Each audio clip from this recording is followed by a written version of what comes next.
Un profesor es el que te enseña. Un maestro es del que aprendes.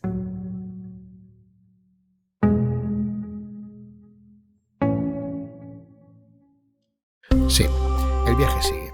Continúa mi camino en busca de visibilizar esa creatividad invisible. Y en esta ocasión voy a hacer una parada en un contexto muy familiar para mí, la educación artística. Así que en este nuevo episodio de esta segunda temporada, el quinto ya, he invitado a un amigo que, además de ser gestor cultural y docente, lleva mucho tiempo investigando algunos modelos educativos en los que se aplica la creatividad. En concreto, ha investigado sobre un personaje del que sin duda voy a preguntarle en algún momento de esta conversación. Como en cada uno de los episodios, tengo un pequeño plan con preguntas que hacer a nuestro invitado. Algunas como cuál es el papel de la creatividad artística en el aula, qué pasa con las relaciones entre lo analógico y lo digital en la formación profesional. Y evidentemente le preguntaré sobre el modelo pedagógico que ha estado investigando, así como la figura del formador atípico del que habla en sus publicaciones, una etiqueta que me genera una gran curiosidad. Ahora sí, vivida la experiencia con los programas anteriores y conociendo la velocidad a la que funciona la cabeza de mi invitado de hoy, ya incluyo que mi plan puede acabar en un experimento. Pues nada, no me entretengo más. Vamos a ponernos manos a la obra, comencemos la conversación y veamos qué pasa. ¡Vamos a ello!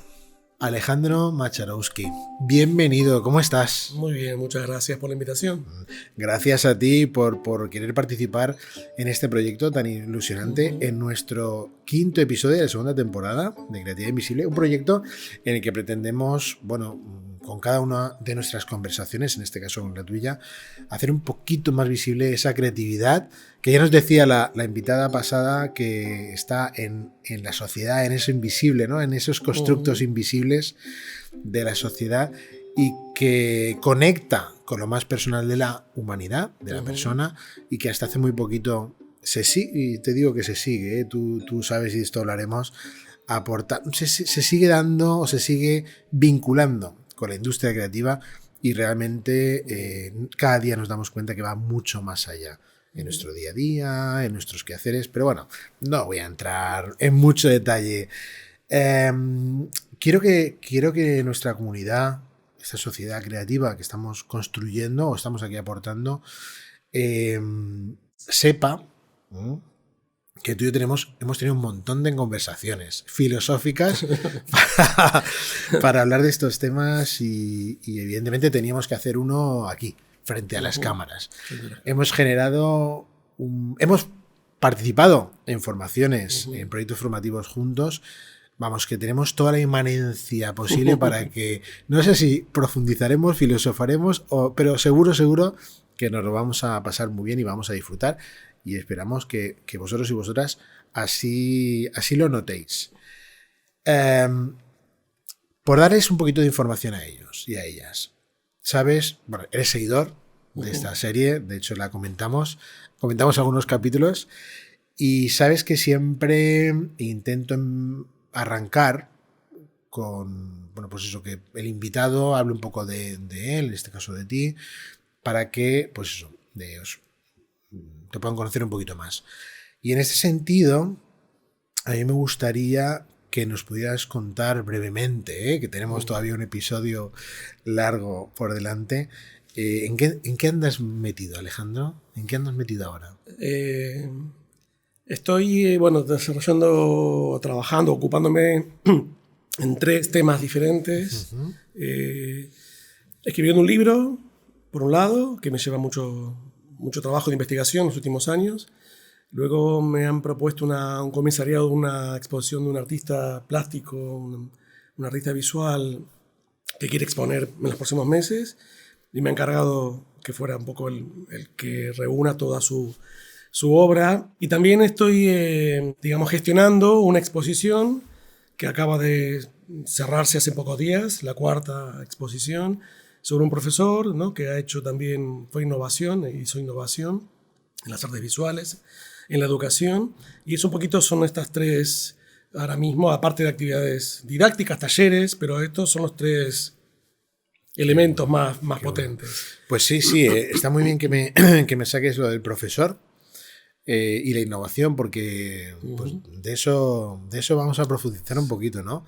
De esta idea de cómo, me voy a adelantar mínimamente, de cómo la creatividad influye o se aplica a la educación, los profesores, y cómo hay casos de éxito que desde tiempos atrás han funcionado y están funcionando y están innovando y han innovado en las aulas, y yo creo que ahí tienen mucho que aportarnos.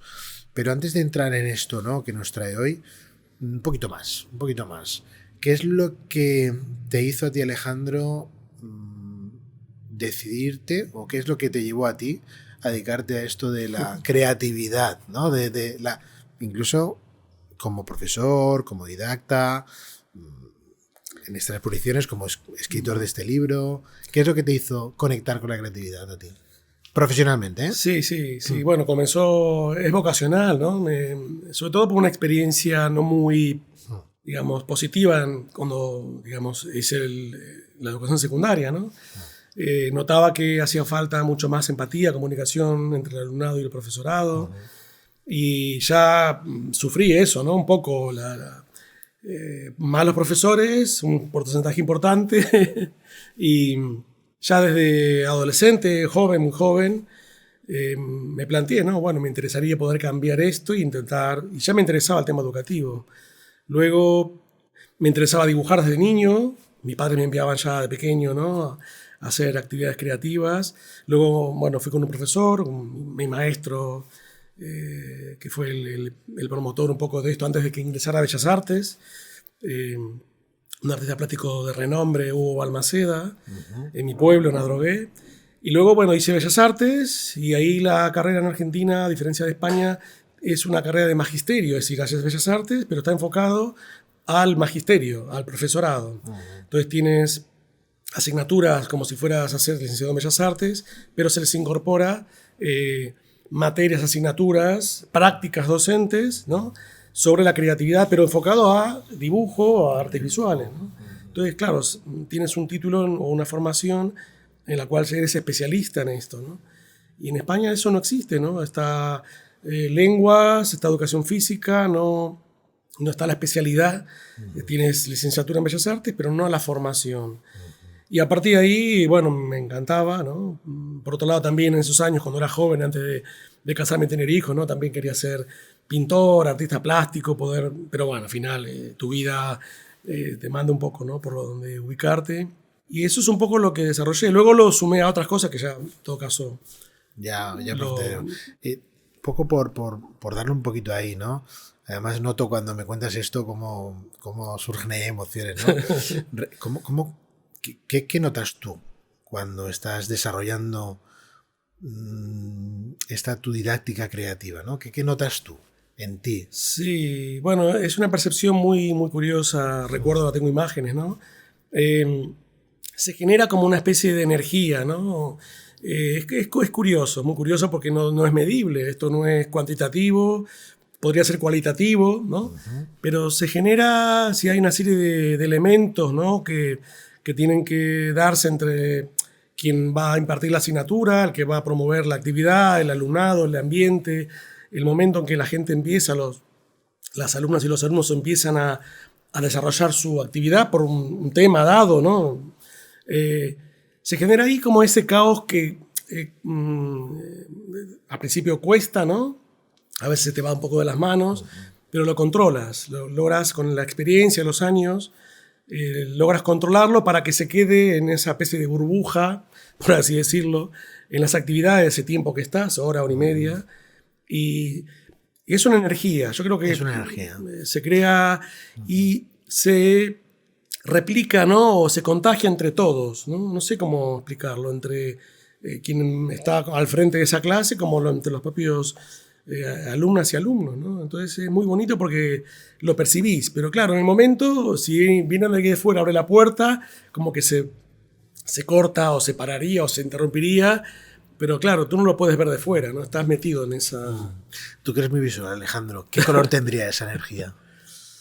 Bueno, yo creo que un color cálido, Color cálido. no un color frío, un rojillo, rojo amarillento, burdeos, un color cálido, no un color frío. Lo tengo visualizado, ya lo he visto. Entre el amarillo y el rojo más. Ahí. Qué bueno. Pues mira, como te decía antes, haciendo así una pequeña introducción, hoy me gustaría que conversáramos de todo esto que hemos conversado tantas veces, pero centrar el foco en esto de la creatividad aplicada al aula, ¿no? O sea, qué aportaciones tiene esa creatividad, el docente, el alumnado, bueno, iremos explorando. Sí. Pero antes de entrar en detalle, como también sabes, tengo que hacerte la pregunta de la serie, que además en este caso tiene mucho sentido porque es como empezar por el principio, ¿no? Desde tu punto de vista, Alejandro, ¿qué es creatividad? ¿No? Pero más que qué es creatividad desde tu visión, para ti, ¿cómo definirías esta creatividad personal de la que arrancamos, ¿no? Con el episodio? Sí, yo creo que la creatividad es natural en las personas, ¿no? Desde que somos niños, bebés, ¿no? Es algo innato. Luego, con una serie de herramientas o estrategias, el docente en este caso, ¿no? Que se perfecciona, estudia y tiene una información y una práctica, ¿no? Para poder lograr esta creatividad en el aula, tiene que desarrollar estas herramientas, estos elementos para que despierte, ¿no? Y esto se puede desarrollar en el aula o simplemente con un lápiz, ¿no? Y un papel. El tema es despertar un poco esa chispa creativa, ¿no? Que es innecesaria para que, ya sea por los propios temas que tú te interesen o los que plantees, para que se vean en un espejo, por ejemplo, ¿no? Porque es algo que tú sacas de ti y lo ves reflejado en otro lado, ¿no? Entonces, que puede ser finalmente una pequeña obra, ¿no? Un dibujo, una acuarela, una pintura. Entonces, eso creo que es interesante porque puedes sacar de ti, ¿no? Y frente a un espejo ver esta capacidad que tenemos, y se vean en ese espejo, ¿no? Qué bueno. Y así también un poco por ir entrando paso a paso, ¿no? En el tema. ¿Qué aporta en el aula verse en el espejo, ¿no? ¿Qué aporta esa creatividad en el aula desde tu punto de vista? ¿Qué nos puede aportar?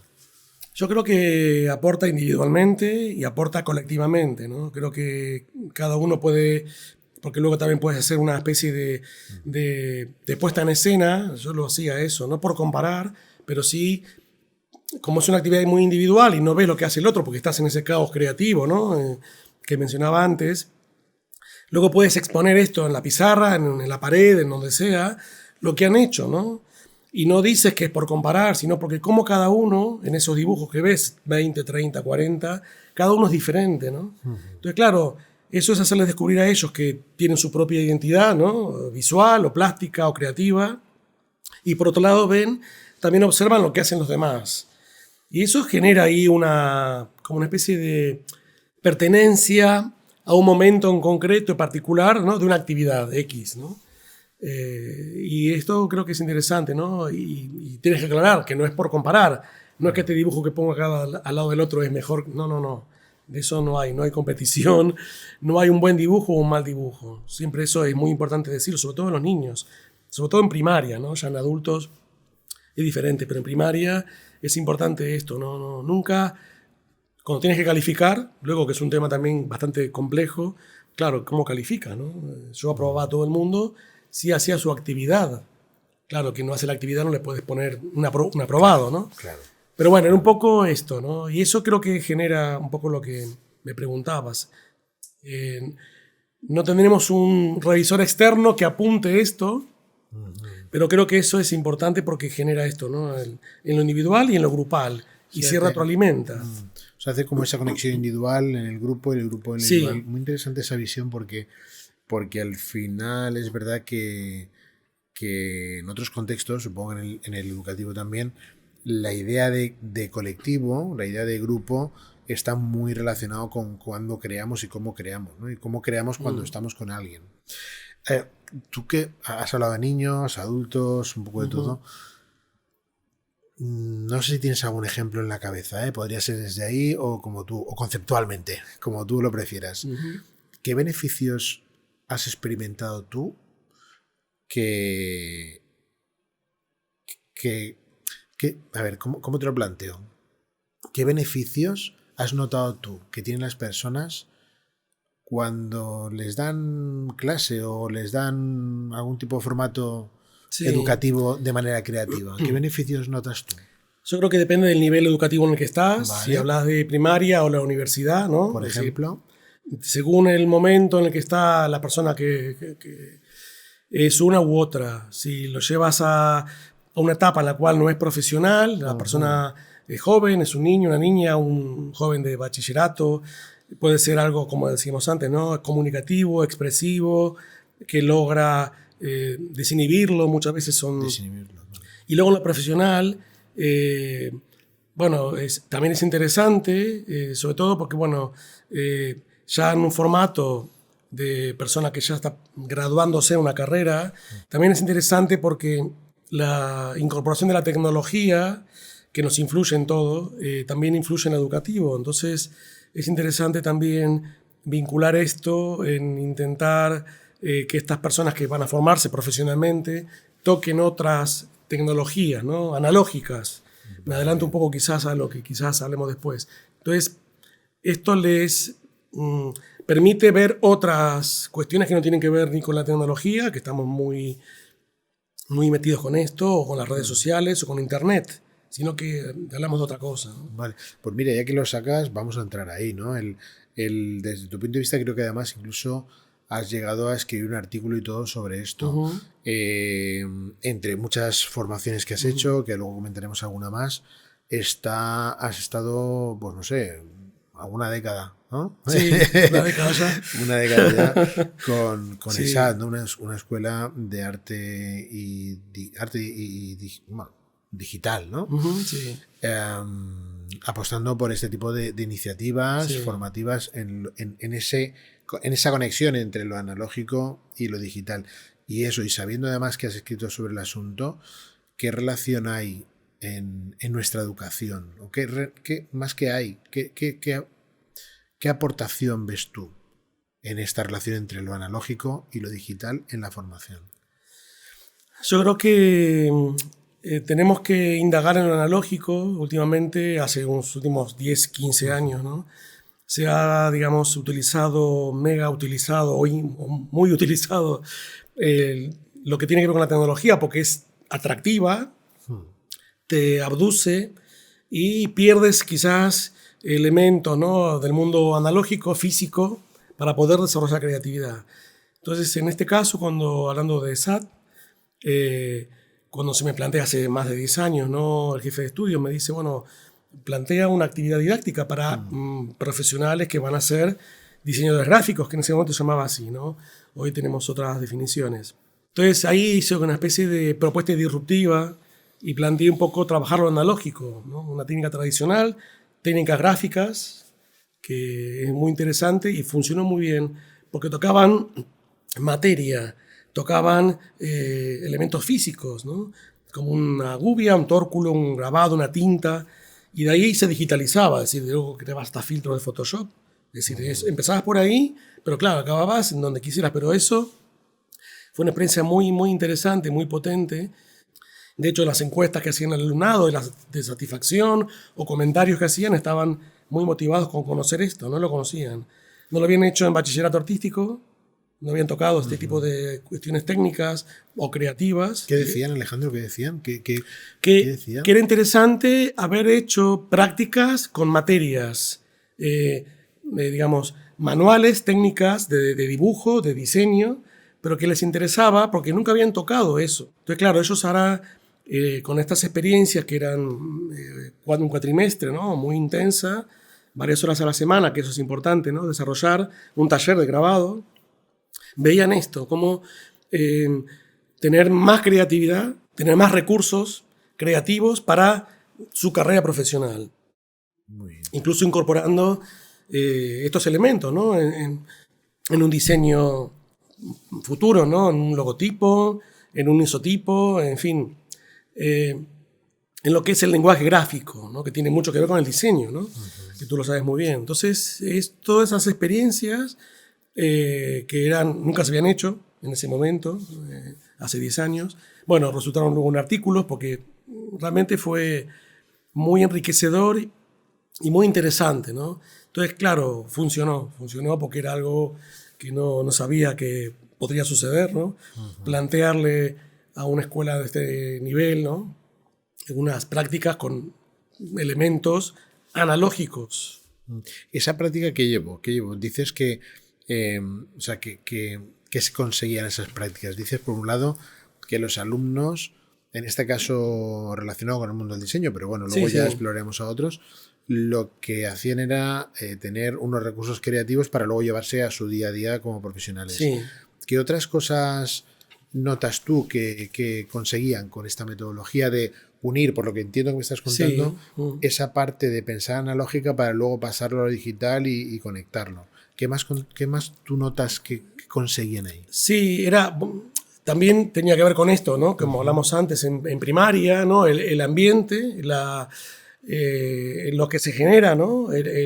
Todo el trabajo de un taller, con sus reglas, sus pautas, hay una serie de cuestiones para que todo funcione bien. Y luego se llevaban o recuperaban o generaban, en realidad, nuevos lenguajes. Nuevos lenguajes. Es decir, nuevos diseños, nuevos lenguajes gráficos enfocados al grabado, ¿no? Las técnicas gráficas. Hacemos muchas experiencias con tinta, sin tinta, gofrado, todo lo que tiene que ver con el material que luego también utilizan posteriormente, ¿no? Los diseñadores, que es imprimirse un libro, una revista, un catálogo. Entonces también trabajas materiales, papeles, tienes que probar también tintas, tienes que probar formas, digamos, técnicamente, a nivel físico, ¿no? Problemas, resolverlos. Claro, luego pasamos una vez acabado todo ese proceso analógico, se digitalizaba y luego, claro, podían rearmar, rediseñar, cambiar de colores, es decir, la tinta era de un color, bueno, en fin. Entonces, Alejandro, esto me lo estás contando en la parte profesional vinculada a realmente la industria creativa, ¿no? Sí. Pero también tienes experiencia en formar, bueno, creo que das clases en talleres con Cefire, también en el MUBIM y también con algún máster en ADI, ¿no? Sí. Relacionado con profesionales, claro. ¿Qué sucede aquí? Es decir, ¿qué pasa cuando tú trabajas estos talleres plásticos con profesionales que no están en la industria creativa? ¿Qué pasa ahí? Bueno, si hablas, por ejemplo, del Cefire y el MUBIM, son públicos muy diferentes. Por ejemplo, en un museo viene todo tipo de público, no sabes con qué te vas a encontrar. Estás ante un océano de personas que pueden ser o haber estudiado o no, o que nunca hicieron nada, ¿no? Entonces tienes que dirigirlo muy bien para que en 2 horas que tienes desarrollar una actividad. Entonces cada uno luego se lleva lo que pueden crear ahí, lo que se pueda crear ahí. Y luego ya en el ámbito del profesorado de cocina artística, en bachillerato, ya haces una actividad más dirigida a que ellos puedan replicar, si no conocen la técnica, en el aula con sus alumnos, con sus alumnas y alumnos. Por lo cual lo enfocas de otra manera totalmente diferente, ¿no? Ya más para que ellos, digamos, experimenten, vivan y, digamos, resuelvan los problemas que puedan encontrarse en sus propias clases, haciendo ellos, ¿no?, la actividad. Es decir, a lo que, bueno, según tu público, tu alumnado, a lo que está estudiando, a lo que quiere llegar, ¿no? Es decir, el objetivo de tu clase es diferente. Entonces tienes que ser muy ambivalente y adaptarte casi como un menú a la carta según tú tengas un tipo de alumnado u otro, ¿no? Es muy específico. ¿Cómo construyes tú un objetivo y el otro? Pensando, siendo empático, obviamente, ¿no? Y pensando en lo que se pueda enfrentar esta persona, ¿no? Profesional, docente, alumna de bachillerato en el futuro, ¿no? Es decir, yendo 3 pasos más adelante. Tú le tienes que decir, mira, si hacemos esto, tú lo puedes luego, porque esta persona está interesada en eso, ¿no? Hacerlo en estas circunstancias, en tu vida profesional, en tu ámbito educativo, en tu aula, en el centro educativo, en el aula de dibujo, o por una experiencia personal propia, de creatividad, de expresión, ¿no? Pero sobre todo pensando en este colectivo, en esta persona, pero en el colectivo, en el grupo en el cual tú vas a...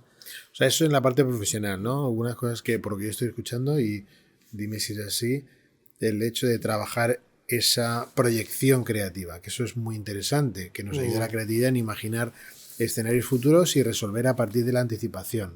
Sí. Eso en la parte profesional, donde, como comentas, vienen profesores que se van a formar y que van a impartir cierto tipo de talleres y tú les ayudas creativamente a hacer esto, ¿no?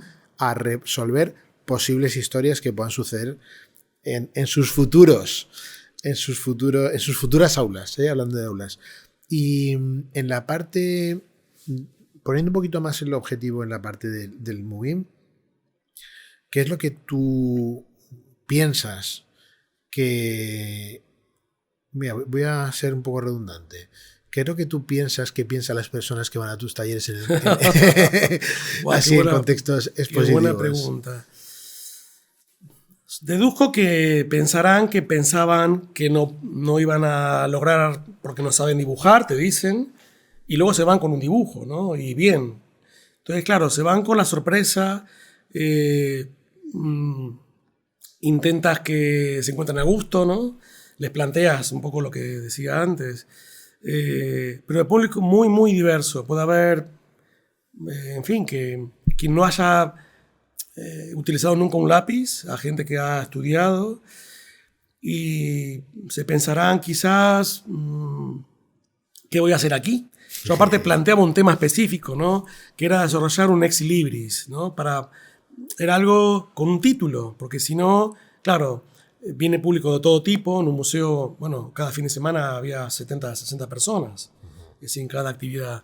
Por lo cual tienes que ir un poco al tema, ¿no? Bueno, vamos a desarrollar esto porque esto viene de aquí, y luego lo explicas, y aunque no lo hagamos completamente, pero bueno, había casos en el que también, si me permites, claro. Es interesante en un caso como en el MUBIM que los talleres didácticos también estuvieran enfocados al público adulto.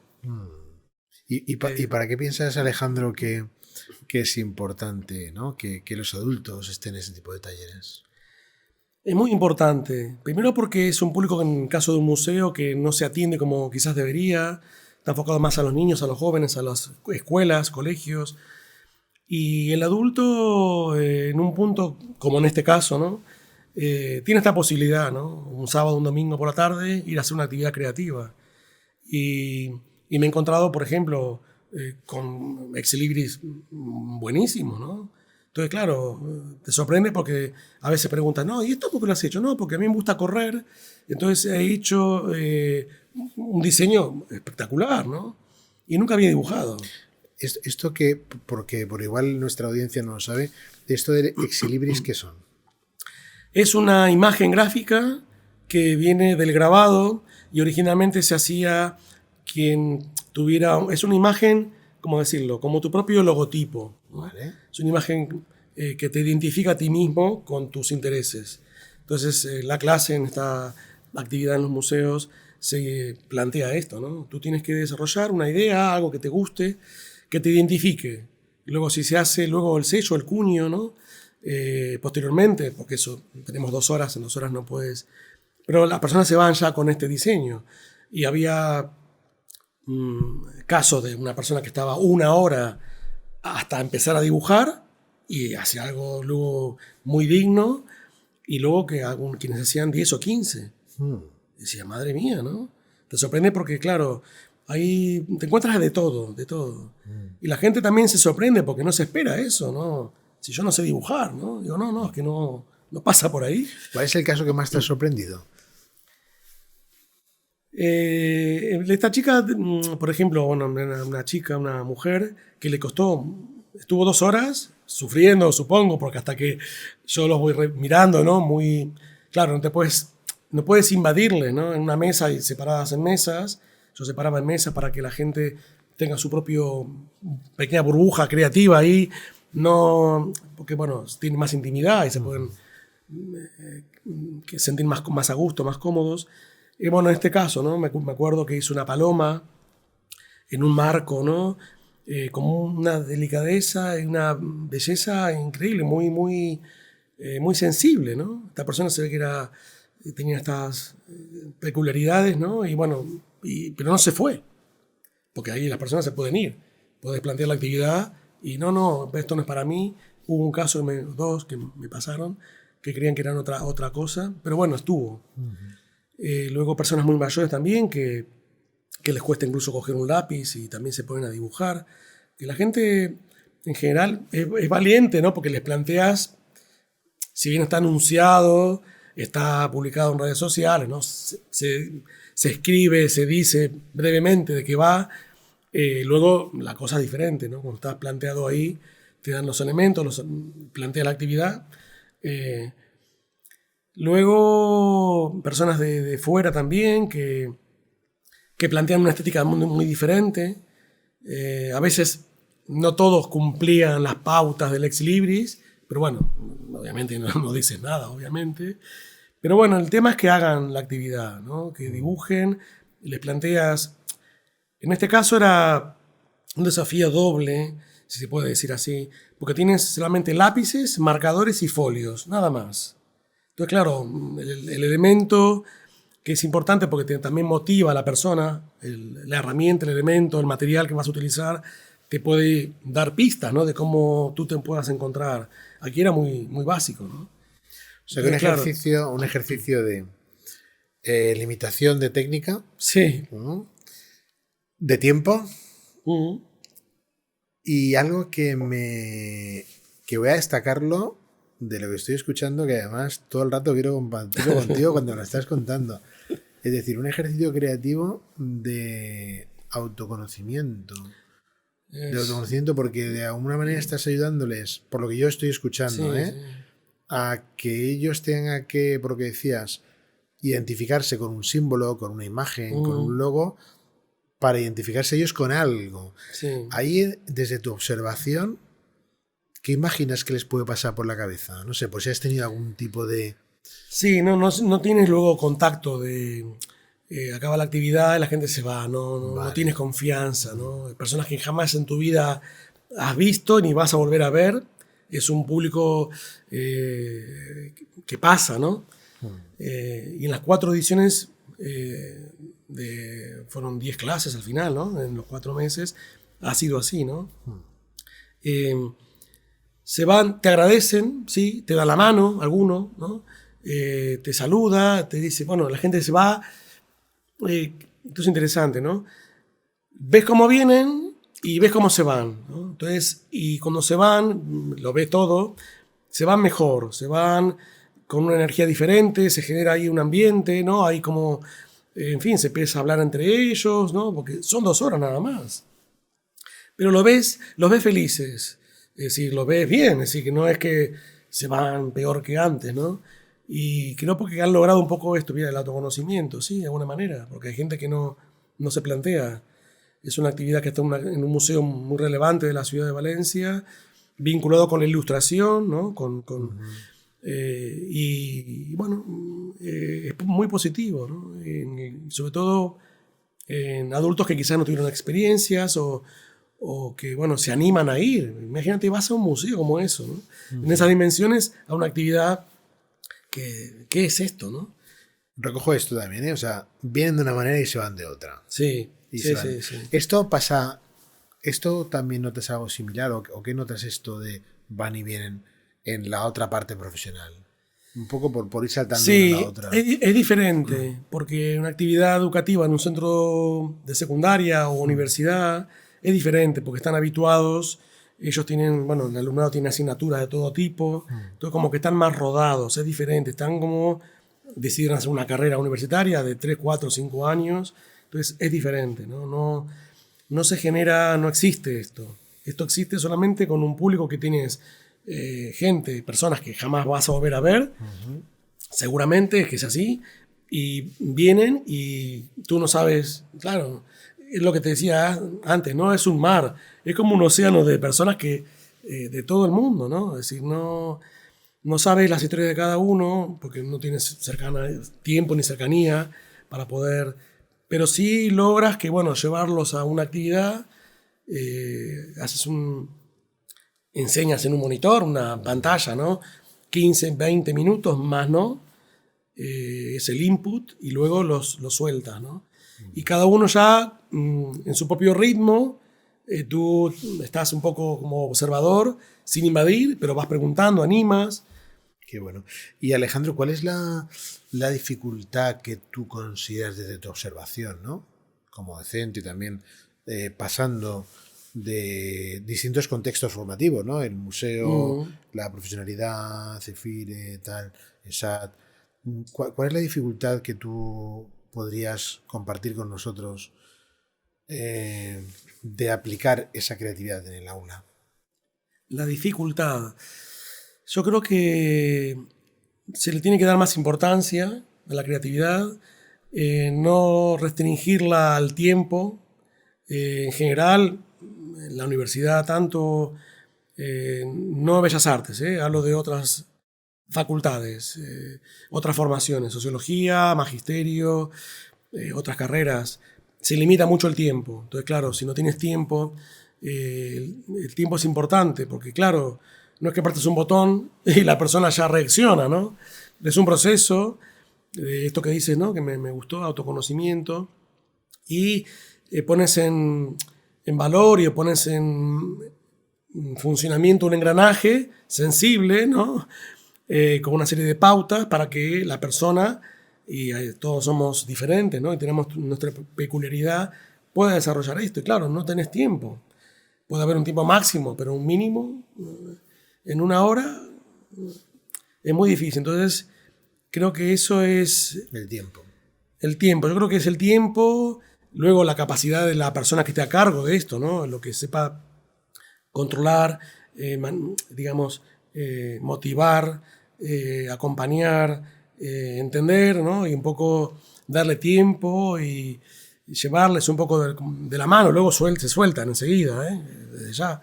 Yo creo que el mayor problema, por un lado es ese, y por otro lado es la formación de los docentes, los profesores, profesoras, que tengan la capacidad de desarrollar esto, ¿no? Que es muy complejo, es complejo.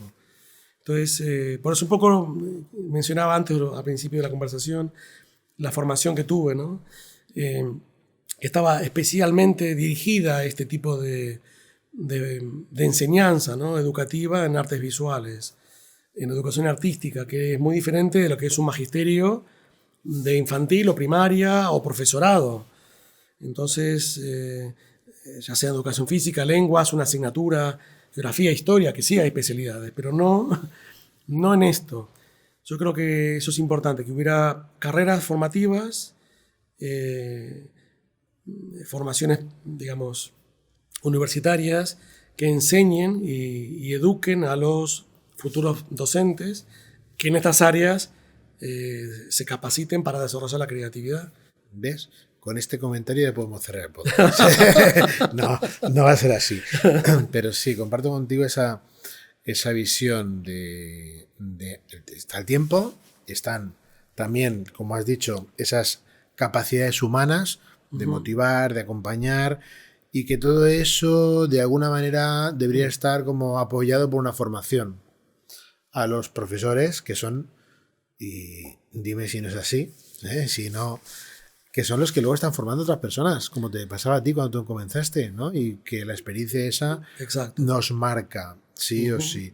Espero que, si no existe, que sigan marcando como a personas como a ti, ¿no? Que quieran cambiar las cosas y que se dediquen a este tipo de historias, que además tengo que deciros, así, para que me veis, que Alejandro tiene una mente que está en su caos, en su pensamiento a tope, y que lo conozco mucho tiempo, y eso y eso se nota, esa actividad se nota. Y dentro de esa actividad quería compartir contigo, es que estaría sobre todo sacar este libro, ¿no? nos decías al principio que habías estado comisariando, ¿no? Bueno, comisariando lo digo yo, pero sí. Estás llevando por ahí una exposición, que esa exposición está relacionada con una investigación que has hecho tú, de Rafael Pérez Contel, un profesor innovador en su época, sí. de la que tú has investigado mucho y nos has traído mucho. De hecho, este libro que, vamos, te voy a sacar un par de artículos que me parecen muy interesantes para que compartas con nosotros, pero invito a que vean la exposición y que la gente, cuando vuelvas a hacer, que nos lo digas, sí, para ir a ver la exposición, porque yo creo que es muy potente, igual que el libro, con las investigaciones, los artículos que son muy potentes, ¿no? De esto quería preguntarte por dos que me han llamado la atención. Que hay muchos, pero dos en concreto. El primero, que también tiene que ver con esta filosofía creativa. Hablas, de hecho creo que hay incluso un bloque del libro que hablas de la filosofía de la pedagogía conteliana. Que cuando lo leí dije, sí, toma ya. Sí. ¿Qué aporta? ¿Cómo es esa pedagogía conteliana y qué nos aporta hoy en día? Sí, qué pregunta. Sí, bueno, es una palabra, una definición que, bueno, tuve que darle después de unos años de haber acabado la investigación, ¿no? De haber publicado mi primer libro sobre esto. No tenía nombre. A ver, Rafael Pérez Contel fue un profesor de dibujo que venía de la época republicana en la formación, hizo Bellas Artes en San Carlos, y él, con su mujer también, ¿no? Una de las primeras mujeres que estudió en Valencia Bellas Artes, Amelia, él desarrolla o, digamos, vive lo que se crea en España en 1876, lo que fue la Institución Libre de Enseñanza. Y él se crea en Madrid, en un colegio concertado, y eso él lo aprende, lo vive y le encanta, se fascina con esta ILE, como se dice, ¿no? En el ámbito educativo. Pero claro, había hecho Bellas Artes en los años 30, con un grupo, aparte coincide con un grupo de intelectuales, artistas, cartelistas, diseñadores, bueno, de todo tipo. Josep Renaura, muy amigo de él. A la siguiente Bellas Artes, él incorpora lo que tiene que ver con la educación por el arte. Y la educación por el arte fue en los años 50 en Europa. Hay un autor, un referente también en inglés, Herbert Reed, que él conoce. Pero él no es que porque conozca a Herbert Reed aplica esto, sino porque él vive esto, ¿no? Él cree que la enseñanza del arte le había hecho conociendo estas dos pedagogías en los años 37 y luego en los 50 en Josep de Rivera, en el instituto en Xàtiva. Él, entiendo yo, que reúne, por lo que he visto, porque estudié bastante el tema, reúne estas dos pedagogías y él genera la que él considera que era una escuela activa, una escuela creativa. Hablamos de que lo hacía en una época donde no había democracia, ¿no? Es decir, complicado, muy complicado. Lo hacía en silencio, no se pronunciaba, no podía hablar. Entonces, reúne estas dos y él, cuando ves los libros de texto que ha publicado, cuando escribe, se sentía pedagogo en el fondo, que era escultor. Se le conoce más como escultor que como pedagogo, como profesor de dibujo. Aplica esto. Entonces es una escuela, como decía, proactiva, que el alumnado sea el centro, el objetivo del objetivo educativo. Cuando publicaba los grabados de su alumnado, a mí me vinculó mucho el grabado porque yo hacía grabado también con mi alumnado, entonces me conectó con él. Publicaba originales, pero aparte ponía en los libros que publicó, que hay unos libros magníficos, colocaba como si fueran pequeños artistas el título de la obra, la edad, el título del grabado, ¿no? Esto, bueno, en fin, que desarrolla todo esto y él, además, le he puesto este nombre porque era de él, conteliana. Es una pedagogía que descubrimos en los últimos años, 7, 6 años, que, bueno, es realmente algo que no teníamos, era intangible, no lo teníamos, y es un poco lo que he descubierto. Entonces tiene este nombre. Es realmente de él porque él logra vinculado con la educación artística, con el dibujo, era profesor de dibujo. Sí, sí. Entonces era muy, muy amplio lo que él lo llevaba también al alumnado a ver el arte íbero, lo llevaba a los yacimientos rupestres, a las excavaciones arqueológicas, ¿no? Para conocer de dónde veníamos en las imágenes del arte íbero, ¿no? Los abrigos rupestres, las pinturas, es decir, luego iba a museos, en fin, investigaba muchísimo el patrimonio, la realidad de cada día del alumnado. Hay grabados que están en la exposición y están publicados en el libro que son magníficos, ¿no? O sea, actividad, el alumnado en el centro, creatividad, investigación, ¿alguna otra característica de esa filosofía que nos sea útil? Sí, despertar la creatividad en el alumnado, ¿no? Provocarle. Él era un provocador, en el buen sentido, ¿no? Él intentaba tocar la tecla. Claro, tenemos que hablar en un contexto no favorable. Es decir, eso marca mucho, ¿no? Es un contexto en el cual él estaba en una corriente educativa, una línea o en un currículum docente en el cual esto se favorecía, era todo lo contrario. Se marcaba otro tipo de pautas y en todo lo que tenía que ver con este tipo de autoconocimiento, creatividad, no era la regla, era la excepción. Y él introduce esto. Qué bueno. Entonces es un periodo de tiempo, ¿no? Una década, un poco más, y intermitentemente, y él, él amaba lo que era, él decía que era importante conocer la sensibilidad, ¿no? La belleza, la estética, él hablaba de todo esto, recuperar o conocer, ¿no?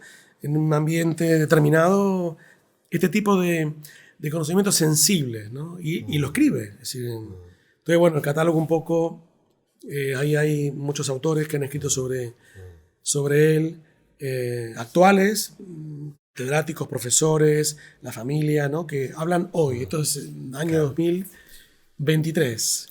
Una pregunta más sobre él. No sé si No, está bien, todo esto es válido.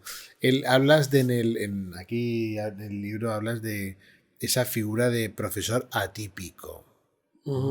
Y quiero conectarlo con esa idea de formar a los profesores. ¿Qué aportaría tener hoy en día profesores atípicos en las escuelas?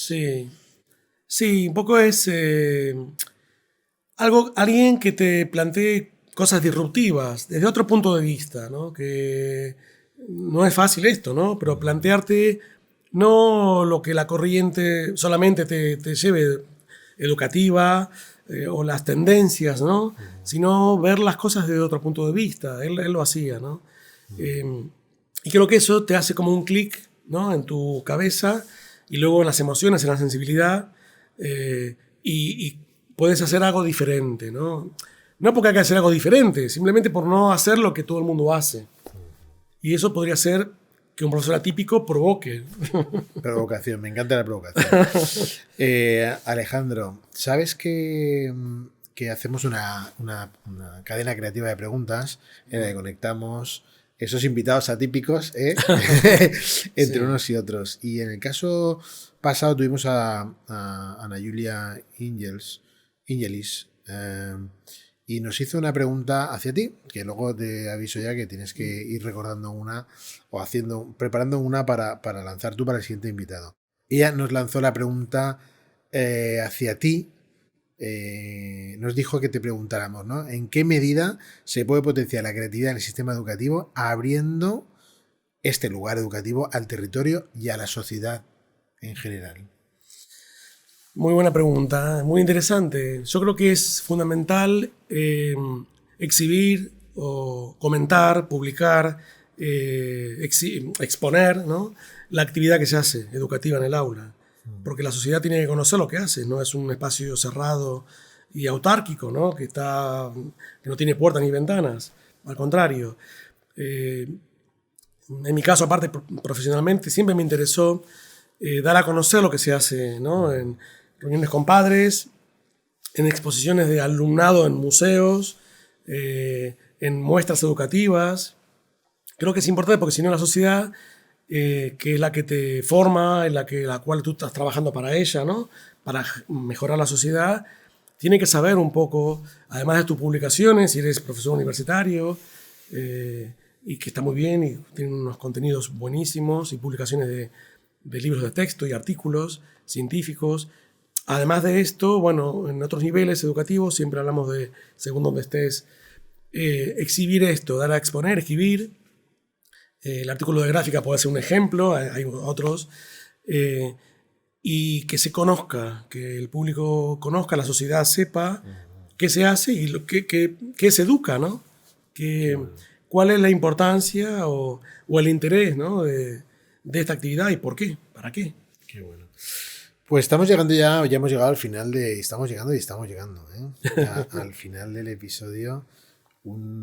Y para esto, para hacer un cierre, me gustaría hacerte un par de preguntas, ¿no? La primera es, desde tu punto de vista, ¿qué relación hay entre esa creatividad en el aula y nuestro desarrollo personal? Esa sería la primera. Está íntimamente ligado, es decir, no se puede separar, creo.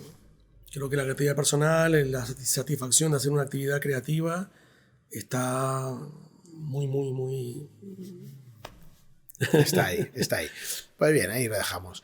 Y la otra pregunta, si ya por no exprimirte mucho más, No, si tuvieras que decir una cosa simplemente para que las personas que nos están escuchando, para poner en práctica esa creatividad personal, ¿qué les recomendarías? ¿Qué les dirías?